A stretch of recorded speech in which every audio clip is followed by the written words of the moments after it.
Hello नमस्ते, मैं हूं Manisha. Welcome to RS only. और थंबनेल देख के आए हो और जो मेरे पीछे लिखा है वो भी दिखाई दे गया है कि आखिर हम आज बात किस बारे में करेंगे। सिलेबस सबको पता है और अभी तक मुझे ये प्लीज ये मत बोलना कि मैम सिलेबस तो मैंने अभी पूरा देखा नहीं है, अभी तो मुझे बस अंदाजा लगा है, मैं बस क्वेश्चंस देख रहा हूँ या देख रही हूँ। नहीं, अभी भी टाइम है। सिलेबस आपको पूरा पता होना चाहिए। मैं ये नहीं कह रही कि वर्ड बाय वर्ड आपको ये 4 पन्ने 5 पन्ने जो आरपीएससी ने दिए हैं वो याद होने चाहिए, नहीं।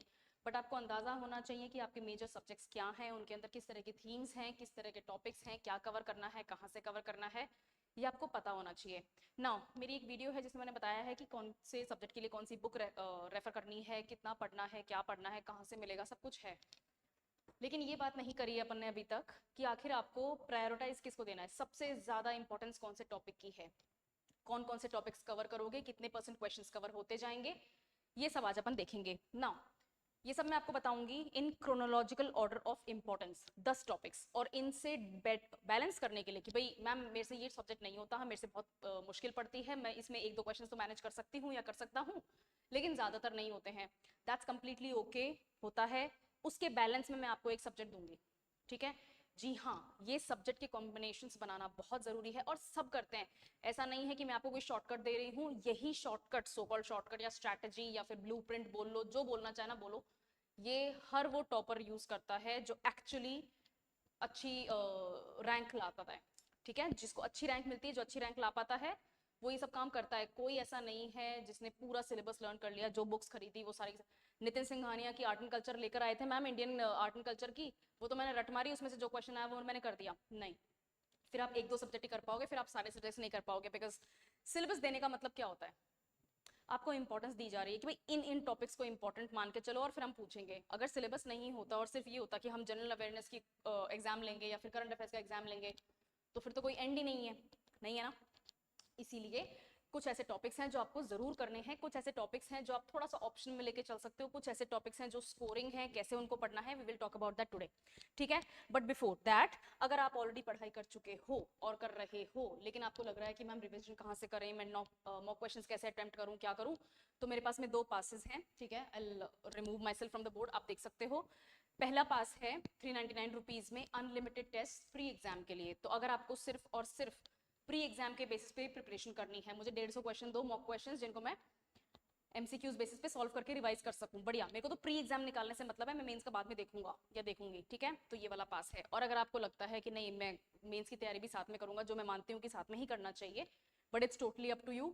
प्री और मेंस के लिए भी अनलिमिटेड टेस्ट हैं 799 रुपीज में। 12 महीने तक जितने टेस्ट सॉल्व करना है खूब टेस्ट सॉल्व करो, ठीक है। इनके बारे में और इन्फॉर्मेशन अगर चाहिए तो आपको डिस्क्रिप्शन बॉक्स में एक फोन नंबर दिखाई देगा, उस फोन नंबर पे कॉल करो। आपकी सारी क्वेरीज, सारे क्वेश्चंस को आंसर करने के लिए टीम तैयार है। और अगर आपको लगता है कि नहीं ठीक है, आई मेरे को एक पर्टिकुलर टाइम पीरियड पे बात करनी है, तो एक गूगल फॉर्म दिया हुआ है, उस गूगल फॉर्म पे फिल कर दो और जिस टाइम पे आपको काउंसलिंग चाहिए, जब चाहिए आपसे काउंसलिंग कर ली जाएगी, ठीक है। तो स्टार्ट करते हैं टॉपिक। मैंने हर बोर्ड, हर स्लाइड पे एक टॉपिक का नाम लिखा हुआ है। आई एम अज्यूमिंग कि ये विजिबल है, नहीं है मैं बोल के बता देती हूँ। Rajasthan history, art, culture, literature, tradition और हेरिटेज, ये जो टॉपिक है, ये आपके लगभग 12 से 15 क्वेश्चंस डायरेक्ट आते हैं सिर्फ राजस्थान की history, culture, art, traditions, language, literature, ये। अब इसमें क्वेश्चंस कैसे आते हैं, बहुत इजी क्वेश्चंस आते हैं। Give me a moment. इसमें क्वेश्चंस बहुत इजी आते हैं। इसके क्वेश्चंस जो होते हैं उनका पूरा फोकस इस चीज पे होता है कि वो आपसे टेक्स्ट रटी हुई नॉलेज जान लें। आभूषणों के ऊपर क्वेश्चन आएगा, ये आपकी कल्चर है और ट्रेडिशन है। कोई ड्रेस के ऊपर, कोई लैंग्वेज का कोई वर्ड देंगे, एक शब्द देंगे और पूछेंगे कि ये शब्द इन 4 दी हुई भाषाओं में से कौन सी भाषा से लिया गया है, तो लैंग्वेज का। लिटरेचर, किसी बुक का नाम देंगे और बोलेंगे कि ये बुक का ऑथर कौन है, आपके पास में 4 ऑप्शंस होंगे और वो। अब प्रॉब्लम ये है कि आपको लगता है कि भाई मैम इसका तो कोई अंत ही नहीं है, इतिहास तो इतिहास होता है, हजारों साल से है। नहीं, यहां पर काम आता है आपका सिलेबस। सिलेबस में बहुत पर्टिकुलर टाइम पीरियड दिया हुआ है जहां से आपको पढ़ना स्टार्ट करना है। अगर आपने सिलेबस पढ़ लिया है तो आपको पता है, नहीं पढ़ा है तो अभी पढ़ो, उस टाइम पीरियड को नोटिस करो और मुझे कमेंट्स में बताओ कि वो टाइम पीरियड क्या है। इससे ना, कमेंट्स करने से ना आपके ना 2 काम हो जाएंगे। पहली चीज, इस बहाने आप सिलेबस देख लोगे, कंफर्म कर लोगे, और दूसरी चीज, आपको पता चल जाएगा कि इसको किस डेप्थ में पढ़ना है। तो अपन ने बात कर ली कि भाई ठीक है, कोई बुक है ना, उसके किसी ऑथर के बारे में पूछ लिया, राइट। लैंग्वेज में से ये कोई वर्ड दे देंगे और उस वर्ड के बारे में पूछ लेंगे कि ये वर्ड का मीनिंग क्या है, या फिर ये वर्ड कौन सी लैंग्वेज से लिया गया है, या फिर ये वर्ड किस राजस्थान के किस इलाके में, रीजन में बोला जाता है। शेखावाटी रीजन का है, मेवाड़ रीजन का है, मारवाड़ का है, हाड़ौती रीजन का है, बहुत कुछ है, ठीक है, ढूंढार रीजन का है, there are so many places.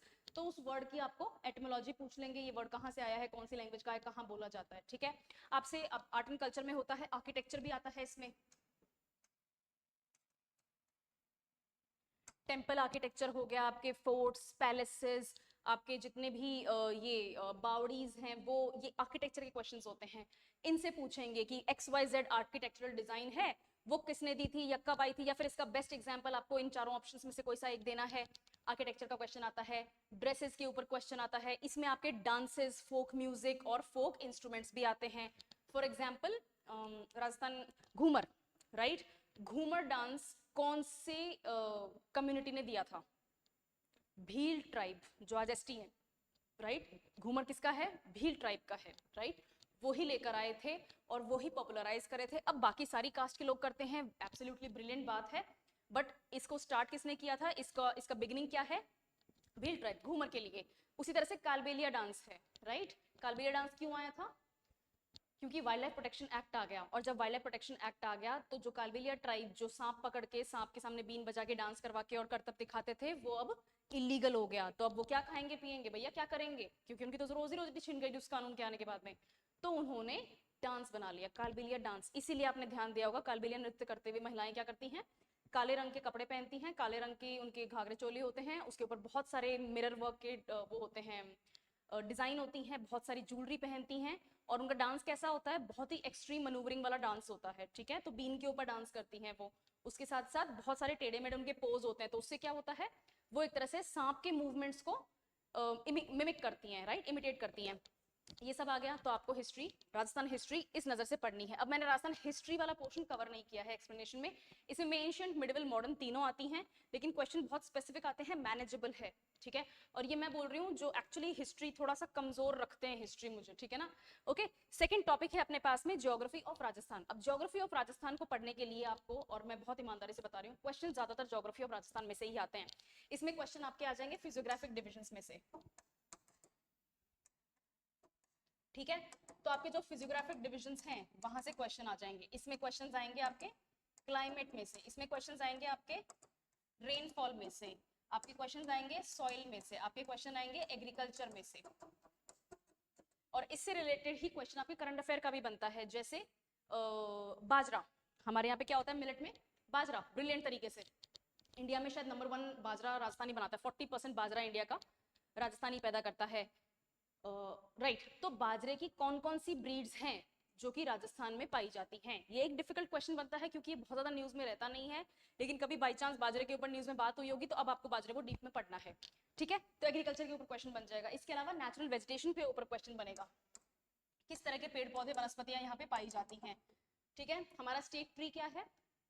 Comment से बताओ, हमारा स्टेट ट्री क्या है? खेजड़ी है या बबूल है या कीकर है? कुछ स्टूडेंट्स को नहीं पता होता, कंप्लीटली ओके। अगर नहीं पता है कोई बात नहीं, अब पता चल जाएगा, इसको पता करो और मुझे कमेंट्स में लिख के बताओ क्या है, ठीक है। राइट, ये अपन ने बात कर ली। तो ज्योग्राफी ऑफ राजस्थान, तो फिजियोग्राफी डिवीजन से स्टार्ट करोगे, फिजिकल ज्योग्राफी से स्टार्ट करोगे, और उसको एडमिनिस्ट्रेटिव ज्योग्राफी, ह्यूमन ज्योग्राफी और इकोनॉमिक ज्योग्राफी तक लेकर जाओगे, सिर्फ राजस्थान के पर्सपेक्टिव के लिए। ये बहुत ही रॉ टॉपिक्स हैं, इनके ऊपर डेफिनेटली एक दो क्वेश्चन जरूर आता है, ठीक है। इसी में आपके आ जाएंगे rivers and lakes, rivers and lakes, और सबसे इंपॉर्टेंट राजस्थान ज्योग्राफी के लिए आपके लिए है minerals and mines, mines and, ये टॉपिक बहुत इंपॉर्टेंट है। अगर आप माइंस एंड मिनरल्स नहीं पढ़ रहे हो तो आप एटलीस्ट 2 क्वेश्चंस खो रहे हो, और ये इजी भी हैं। अगर आप एक बार पढ़ने लगोगे किस तरीके की मिनरल्स किस तरीके की जगह पे पाए जाते हैं, और राजस्थान का पॉलिटिकल मैप याद करो, तो डिस्ट्रिक्ट वाइज आपको चीजें याद हो जाएंगी, और वहां पर उसी टाइप की माइन मिलेंगी, उसी की चीज की माइन मिलेंगी, हेडक्वार्टर्स कितनी दूर पड़ते हैं, क्या माइन का नाम है, कब स्टार्ट हुआ था, एक टेबल बनाओगे चीज याद हो जाएगी, ठीक है। तो ये चीज मिस नहीं करनी है। थर्ड टॉपिक है Rajasthan polity and administrative system. बहुत ईमानदारी से बताती हूँ, क्वेश्चंस डिफिकल्ट आते हैं, राजस्थान पॉलिटी के क्वेश्चंस डिफिकल्ट आते हैं, बहुत ईमानदारी से बता रही हूँ। लेकिन राजस्थान पॉलिटी में से 10 से 13 क्वेश्चंस आते हैं। कितने? 10 से 13 क्वेश्चंस, ठीक है। ये जो 10 से 13 क्वेश्चंस हैं, ये इससे सॉल्व करना थोड़ा आसान है। एडमिनिस्ट्रेटिव सिस्टम थोड़ा सा डाइसी है, डिफिकल्ट है, इसके लिए टिपिकल राजस्थान की ही किताब आपको लेनी पड़ेगी। मैंने वीडियो बनाया हुआ है, आपको मिल जाएगा। अगर आप चाहते हो कि मैं फिर से किताबों की बात करूं राजस्थान स्पेसिफिक सब्जेक्ट्स की, तो मुझे कमेंट्स में बता देना, मैं फिर से बता दूंगी और मैं प्रॉपर किताबें दिखा के बता दूंगी कि भैया ये किताब पढ़ लो, आसान हो जाएगा तुम्हारे लिए।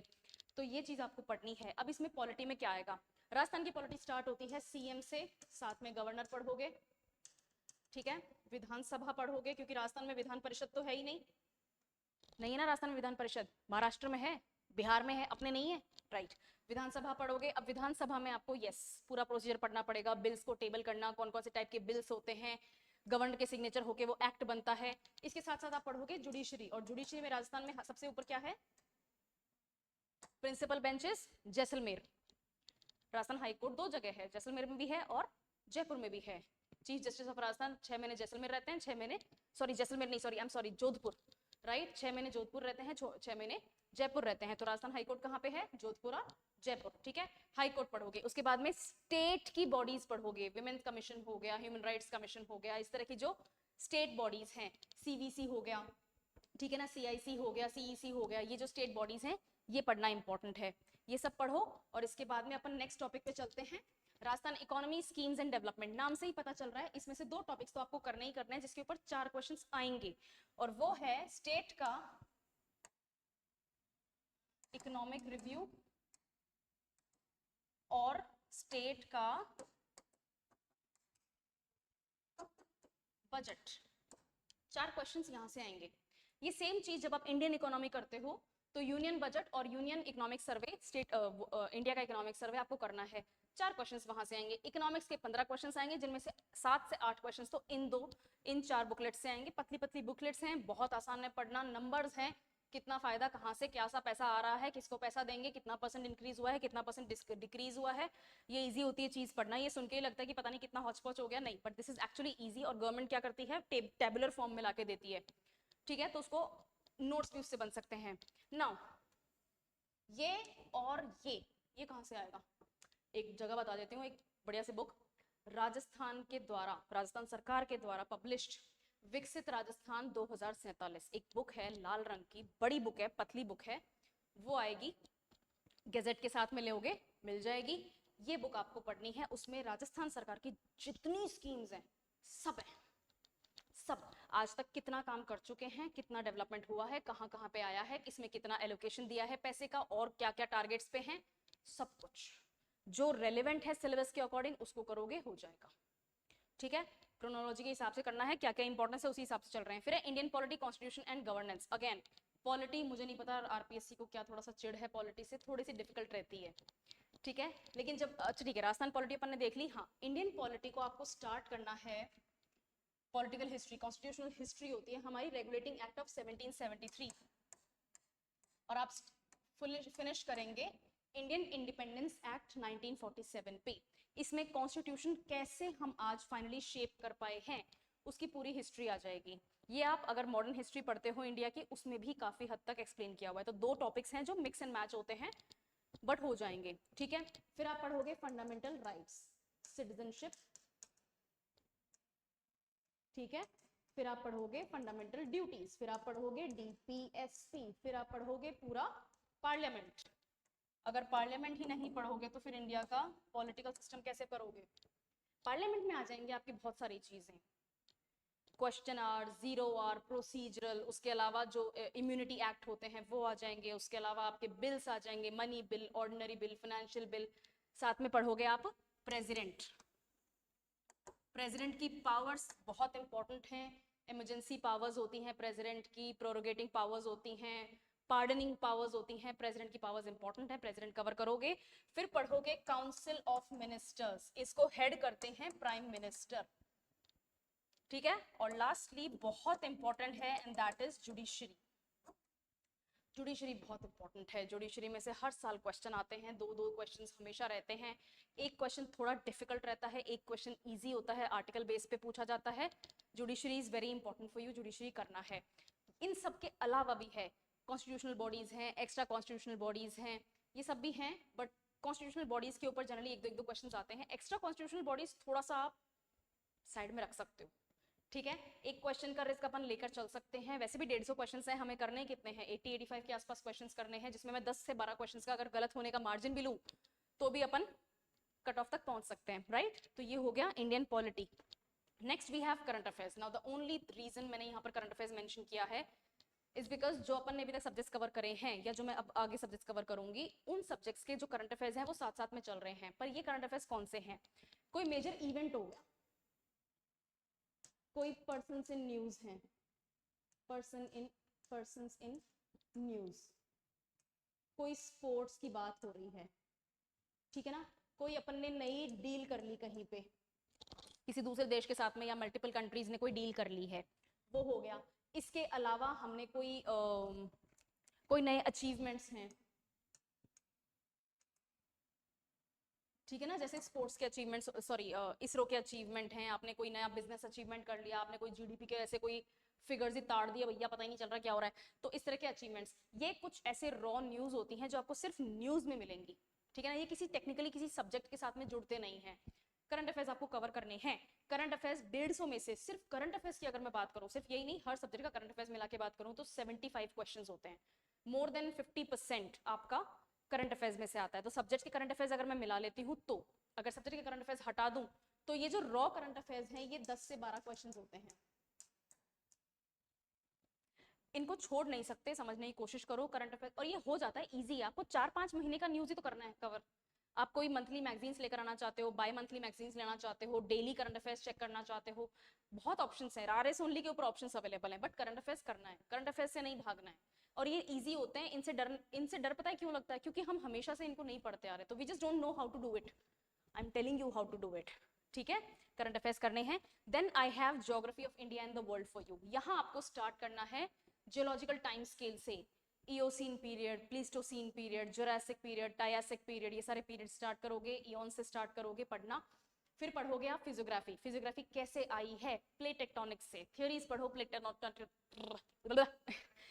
टेक्टोनिक थ्योरी पे आके खत्म करो, आपकी सारी की सारी वर्ल्ड ज्योग्राफी फिजिकली कवर हो जाएगी। उसके बाद में क्लाइमेट पढ़ोगे, उसके बाद क्लाइमेटोलॉजी, ओशियोलॉजी, ये सारी की सारी चीजें पढ़ोगे। फिर पढ़ोगे कुछ फिजिकल ज्योग्राफी जो लोकलाइज्ड है, इंडिया के लिए बोल रही हूँ, ठीक है। उसके बाद में रेनफॉल पढ़ो, नेचुरल वेजिटेशन पढ़ो, सॉइल पढ़ो, किस तरह की रॉक्स कहाँ मिल रही हैं, मिनरल्स वहां से कवर हो जाएंगे, आपके माइंस एंड मिनरल्स वाले जो मेटालिक नॉन मेटालिक सब कवर हो जाएंगे, वो करो। और थोड़ा थोड़ा कोशिश करो कि इन चीजों को पढ़ते दौरान ना एटलस भी खोल लो, याद हो जाएगी चीजें कि कौन सी चीज कहाँ पर है, कौन सी जगह कहाँ पर है, रिवर्स, लेक्स, ओशन, सीज, ये सब भी हो जाएंगे, कौन सी माउंटेन्स कहाँ पर है। फॉर एग्जाम्पल मैं एक क्वेश्चन पूछती हूँ, अभी वेस्ट एशिया में जो बहुत ज्यादा कॉन्फ्लिक्ट चल रही है, वॉर चल रहा है, ईरान के ऊपर हो रहा है झंझट, राइट। ईरान में 2 माउंटेन रेंजेस हैं, जैसे इंडिया में ना विंध्यास है, सतपुड़ास है, वेस्टर्न घाट्स, ईस्टर्न घाट्स, राजमहल हिल्स, अरावलीज, हिमालयस, गारो, खासी, जयंतिया, ये सारे हिल्स हैं। उसी तरह से जो मेन माउंटेन्स हैं ईरान में 2 हैं माउंटेन रेंजेस, उन दोनों का नाम क्या है। ये क्वेश्चन आता है, आना चाहिए, चाहिए तो बहुत कुछ, ठीक है, लेकिन ये क्वेश्चन अच्छा है, ये क्वेश्चन बनता है। तो please consider studying geography with the help of Atlas. तो एटलस साथ में रखोगे, ज्योग्राफी पढ़ना आसान हो जाएगा, ठीक है। तो geography of India and the world में आपको स्टार्ट करना है पीरियड से, periods of geological time scale, ठीक है, ओके। और अपन इसको फिनिश कर देंगे आगे रॉ फैक्ट्स के साथ में, यहां से लाएंगे और फैक्ट्स पे फिनिश करेंगे, FACTS। For example Volga river कौन से कंट्री में बहती है, बताओ मुझे कमेंट्स में। बाय द वे मैं कमेंट्स पढ़ती हूँ, ठीक है, अगर आपको लगता है कि मैम बोल तो देती है, कमेंट्स पढ़ता नहीं है, कोई रिप्लाई नहीं आता, अगर आपका आंसर सही है तो कोई रिप्लाई नहीं आएगा, अगर आपने कुछ गलत बात लिख दी है तो फिर कोई रिप्लाई नहीं आएगा, अगर आपका कोई क्वेरी है तो उसके ऊपर मैं वैसे भी वीडियो ले आती हूँ, ठीक है।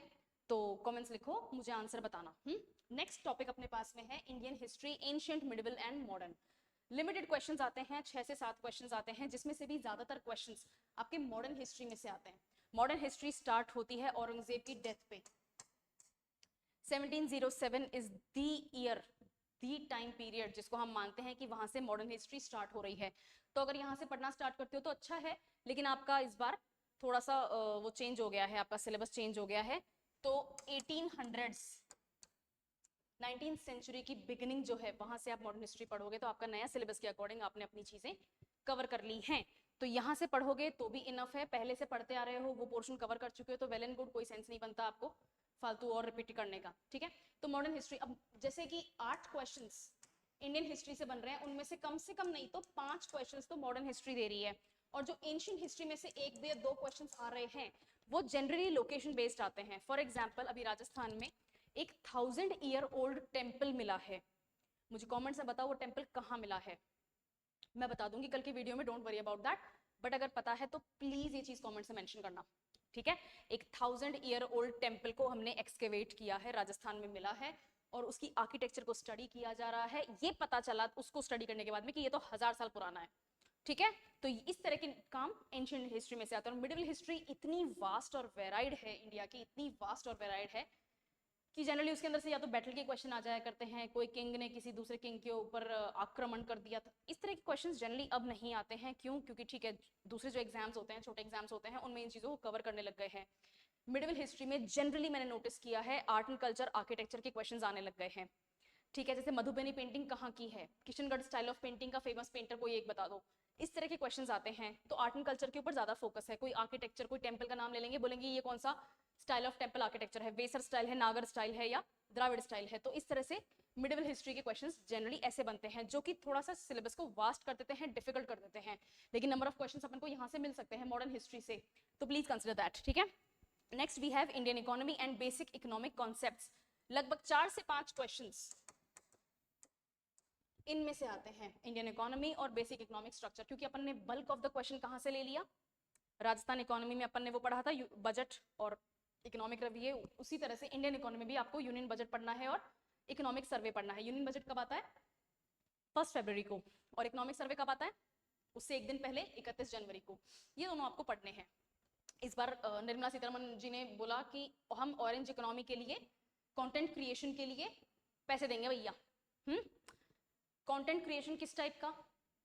रील बनानी है इंस्टाग्राम पे, इसके लिए सरकार तो पैसा नहीं दे सकती, तो फिर किस टाइप का कंटेंट क्रिएशन की बात हो रही है, जिसको गवर्नमेंट ने ऑरेंज इकोनॉमी बोला है, राइट? वो मुझे बताओ कमेंट्स में क्या होता है।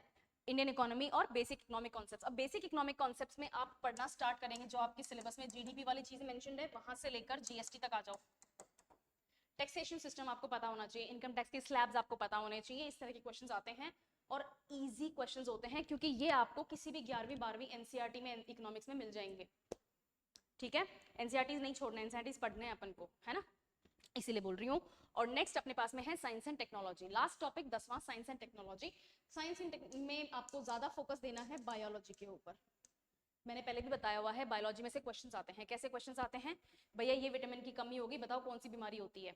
किसी बच्चे को रिकेट्स होया हुआ है या फिर बेंडेड नीज बीमारी हुई हुई है, उसके अंदर क्या कमी है, 4 ऑप्शंस देंगे, बताएंगे कि आपको बताना है कि बताओ कौन सी कमी के कारण उसको रिकेट्स हुआ है। विटामिन ई की डेफिशिएंसी से क्या होता है, विटामिन ए की डेफिशिएंसी से क्या होता है, बर्ड्स में मोस्ट प्रेवलेंट सीएनएस सिस्टम को हर्ट करने वाली डिजीज कौन सी होती है, जैसे एवियन बॉटुलिज्म हो गया। इस तरह से क्वेश्चंस आते हैं, ठीक है। एनवायरमेंट से रिलेटेड भी क्वेश्चंस आ सकते हैं, और मैं उनको साइंस की कैटेगरी में ही मानती हूँ, क्योंकि जनरली उनको साइंटिफिक पर्सपेक्टिव से ही स्टडी किया जाता है। अगर आप मैगजीन पढ़ रहे हैं, डाउन टू अर्थ हो गया, या फिर फ्रंटलाइन मैगजीन पढ़ रहे हो, ठीक है, योजना मैगजीन पढ़ रहे हो, तो उसके अंदर काफी आपको मिल जाएंगे। टेक्नोलॉजी में क्वेश्चंस आएंगे आपके एआई, इंटरनेट ऑफ थिंग्स,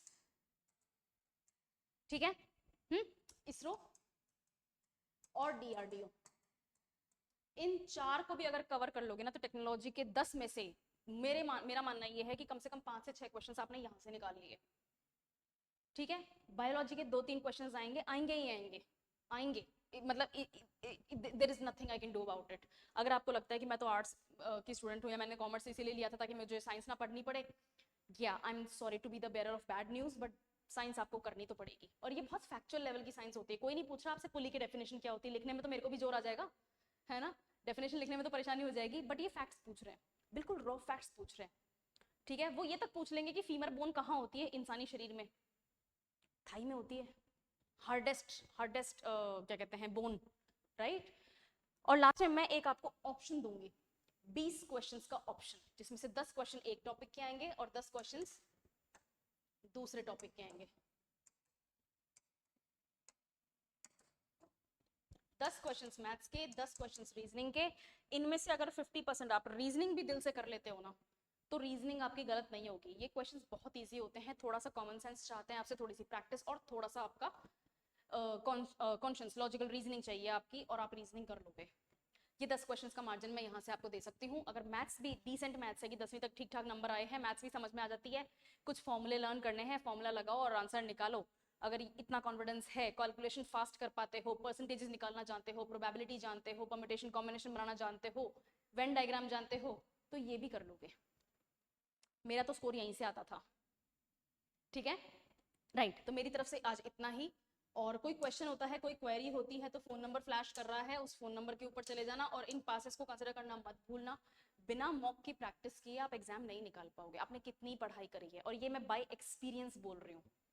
ठीक है, मैं एक्सपीरियंस से बोल रही हूँ। अगर मॉक नहीं दोगे तो एग्जाम नहीं निकलेगा। ठीक है, चलो किसी और वीडियो में मिलेंगे। और कोई क्वेरी है, कोई डिमांड है किस टाइप की कि मैम इस बारे में बात करनी है, तो मुझे कमेंट से बता देना, I will do that. Okay, thank you so much for attending the session and all the very best for your preparation.